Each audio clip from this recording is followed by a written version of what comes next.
Rain has a way of making everything feel closer than it should. That night, it drummed against my apartment windows with a steady, patient rhythm, like it was waiting for something to happen. I remember standing near the door, listening to sound bounce off the empty hallway outside, thinking how strange it was that silence could feel so loud. My life had been a collection of quiet routines. Early mornings at the bookstore, late evenings with leftover coffee, conversations that never went deeper than polite smiles. I had convinced myself that this was enough, that loneliness, handled carefully, could become a comfort. Then the knock came, slow, uncertain. It felt like the rain itself had reached out and touched my door. Before that night, I had already seen him a few times at the shop. Captain Lucas Reed, though I didn't know his name at first, would walk in wearing his uniform like it was part of a skeleton. Sharp posture, calm eyes, a presence that changed the air in a room without effort. He always asked for the same kind of books, biographies, history, quiet novels about people who never learned how to say what they felt. Our conversations began as polite exchanges about reading recommendations, but over time, they stretched just a little longer than necessary.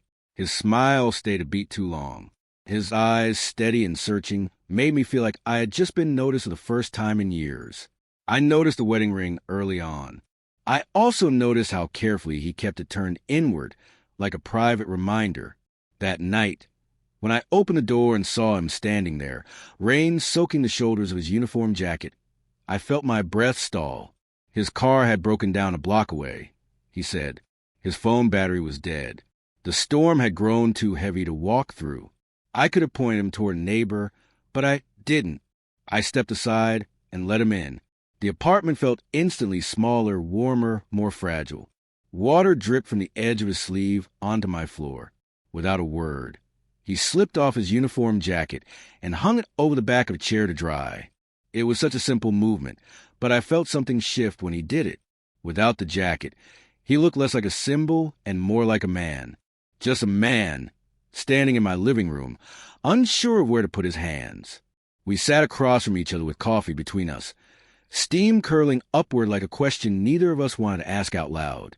The storm filled the spaces where words should have gone. Eventually, he spoke about work in careful pieces, never too much, never too detailed. I spoke about the bookstore, about the quietness of days that rarely surprised me anymore. There was no flirting, no bold confessions, just a strange pull of two people recognizing something familiar in each other's silence. He admitted, finally, that being admired for strength becomes exhausting when no one ever asks how you're holding together inside. I didn't respond right away. I didn't need to. The truth sat between us, breathing. At one point, the power flickered. The lights dimmed, then settled into a softer glow. For a brief second, our eyes met in a way that felt too open, too honest. I looked away first. The rain outside grew heavier, as if trying to drown out the realization that something invisible had crossed a line neither of us had drawn.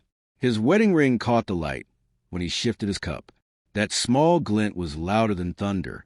I wondered what his life looked like on the other side of that ring.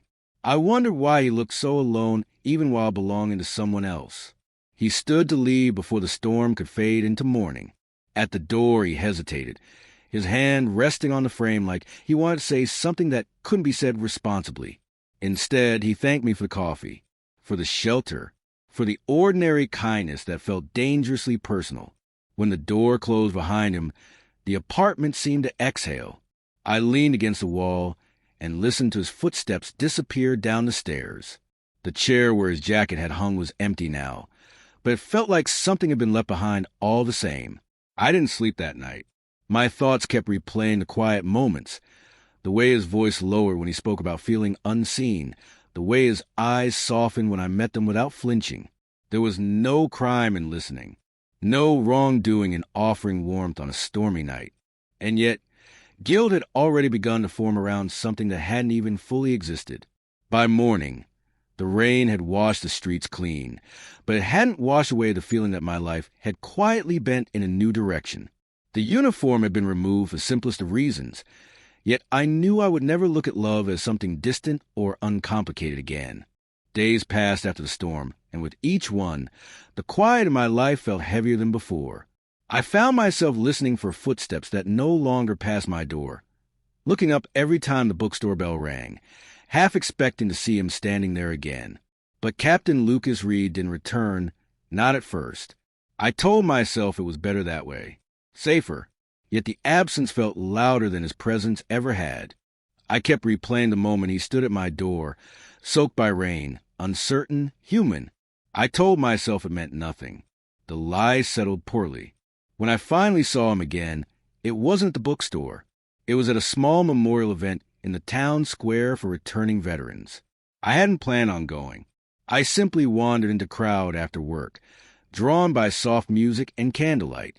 He stood near the edge, no uniform this time, just a dark jacket and tired eyes. For a second, we didn't speak. We just looked at each other across the quiet space. The distance between us felt symbolic, like a warning neither of us wanted to read. We spoke after the ceremony ended. The crowd thinned. The candles burned lower. He asked how I was. I gave him a careful answer. He said the storm had damaged more than his car that night. It had unsettled him in ways he still couldn't explain. We walked side by side through the cooling evening air, not close enough to touch, but close enough to feel each other's presence. Conversation came easier this time, less guarded, more sincere. It frightened me how normal it felt to walk beside him. After that night, our paths began to cross more often. Sometimes it was coffee. Sometimes a quiet walk through empty streets. Sometimes just shared silence on a park bench as the sun went down. We never called them meetings. We never labeled what was happening. But I felt the pull growing stronger, threaded through ordinary moments. He spoke about the pressure of command, about how silence follows him even in rooms full of people. I spoke about how I had learned to keep emotional distance from everyone, including myself. Each conversation folded into the next, building a bond neither of us acknowledged out loud. He mentioned his wife more often now. Emily. He spoke of her with respect, never with resentment. He said she had stood by him through relocations, late nights, long fears. He said their life was stable. Quiet. I heard what he didn't say. Some silences speak with more clarity than confession. The weight of that truth sat on my chest each time.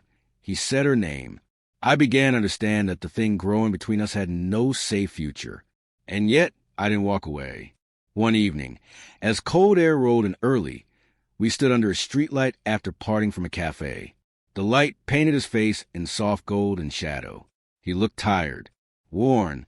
He admitted that he had begun to think about our conversations throughout his days, measured thoughts. He said, quiet thoughts. The honesty in his voice startled me. I wanted to step back. I wanted to protect us both from what that admission meant. Instead, I stayed still. For a moment, neither of us moved. When his hand brushed against mine, it felt accidental at first. A shift in balance. A pause too long. Our fingers touched briefly, and then his hand wrapped around mine before caution returned. The contact lasted only seconds. It was enough to change everything. He released me immediately, stepping back as if stung by his own courage. "I'm sorry," he said quietly. I shook my head, not in forgiveness, not in denial, but in overwhelmed understanding. No apology could undo the truth that had surfaced. That night, I lay awake, staring at the ceiling, rehearsing words I would never say out loud. I knew that what we were doing already lived in a dangerous space. It didn't need physical closeness to become a betrayal. Emotional gravity can be heavier than touch. I wondered how many lines could be crossed without ever being seen. And I wondered, with growing dread, how far we had already gone. A week later, he told me about rumors of an upcoming deployment. The way he spoke was calm, professional, but something fragile trembled beneath his words. He said Emily had sensed his distance lately, that she asked if something was wrong. He hadn't answered her directly. His silence, he admitted, was its own kind of confession. I felt a tightening in my chest. The shape of the harm was finally becoming clear. "You shouldn't be here with me," I said quietly as we stood near the river that night. The water moved steadily past us, uncaring and unstoppable. "This will only hurt all of us in the end." He looked at the current for a long time before responding. I know, he said, but knowing doesn't always give me the strength to stop feeling. His words stayed with me long after we parted. I realized then that this wasn't a story of sudden passion. It was a slower, more dangerous kind. The kind built from shared loneliness, from understanding, from quiet moments that slip past reason and become something else entirely. I had not stolen his heart. He had not chased mine. But something had formed between us anyway, something that did not belong to either of us to keep. And for the first time since the storm, I understood that what we were building could not exist without breaking something else along the way. The call came earlier than I expected. A quiet message, delivered without emotion, the way news always seems to arrive when it plans to change everything. Lucas was being deployed. Soon. Not immediately, but soon enough that countdowns had already begun. When he told me, we stood on opposite sides of the same park bench where we had once sat in comfortable silence. This time, the silence fell heavy with endings. He spoke carefully, like every sentence was rehearsed against collapse. I listened, knowing that every word pulled him further from the fragile world we had built between ordinary days. Emily had noticed the distance, he said. Not in accusations, not in raised voices, just in the small pauses that no longer lined up with old rhythms. She asked him one night if his thoughts were somewhere else. He didn't deny it. He just didn't tell her where. That omission lodged in my chest like a stone. I imagined her sitting across from him at a familiar table, trying to understand a silence that had my name hidden inside it. For the first time, the reality of consequences stopped being abstract. It had a face now, a life, a space I had never had the right to enter. Our meetings became fewer, shorter, sometimes no more than a passing glance across a street or a brief exchange of words that pretended to be ordinary. The closer his departure drew, the more fragile everything felt. It was as if we were both afraid that another long conversation would tear open something neither of us could afford to explain. And yet, not speaking at all felt like a loss we weren't ready to accept. The last time we saw each other before he left, it was unplanned. I was closing the bookstore when I noticed him standing outside, hands in his pockets, posture stiff in a way that had nothing to do with duty. We didn't go inside. We walked instead, side by side, past shuttered shops and glowing streetlights. The night was calm, too calm for what waited beneath our words. He didn't speak much. Neither did I. It felt like the air itself was holding its breath. At the corner where our paths divided, he stopped. I won't be able to talk much, he said. Not for a while. I nodded. I told myself it was practical, necessary, responsible. None of those words softened the weight of what it meant. He reached into his jacket and handed me a folded piece of paper. In case there's never a right time to say these things out loud, he said. Then he stepped back before I could respond. We didn't shake hands. We didn't embrace.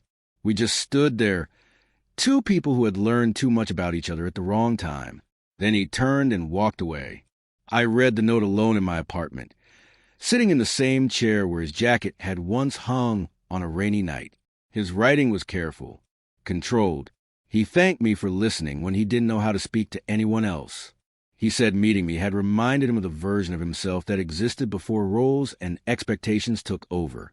And then, in the final line, he admitted what neither of us had ever said directly, that loving someone in the wrong season can still change you forever. I folded the note and pressed it flat against my palm as if trying to steady something that had already begun to drift. Months passed. Letters were rare, short, always restrained.